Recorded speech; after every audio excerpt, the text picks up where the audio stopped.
اللهم ارحمنا بالقرآن وأكرمنا بالقرآن واحفظنا بالقرآن واسترنا بالقرآن واشفنا بالقرآن وداونا بالقرآن وعافنا بالقرآن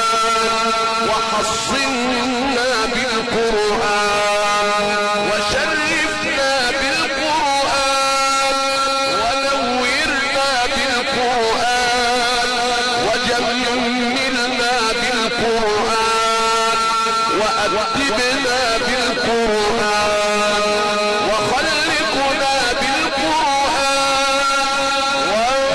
وارفعنا بالقرآن. اللهم ارحم أمواتنا بالقرآن يمن كتابهم بالقرآن يسر حسابهم بالقرآن وسع مدخلهم بالقرآن لقنهم حجتهم بالقرآن جاف الأرض عن جنودهم بالقرآن ثبتهم عند السؤال ببركة القرآن آنسهم في وحدتهم بنور القرآن أدخلهم الجنة بشفاعة القرآن يا حنان يا منان يا ذا الطول والإنعام يا ذا الجود والإحسان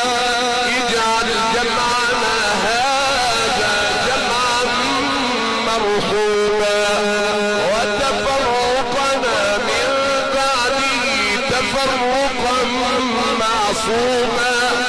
ولا تجعل فينا ولا معنا ولا حولنا شقيا ولا محروما بفضلك وجودك وكرمك يا أكرم الأكرمين. اللهم اختم لنا بالإيمان واختم لنا بالإحسان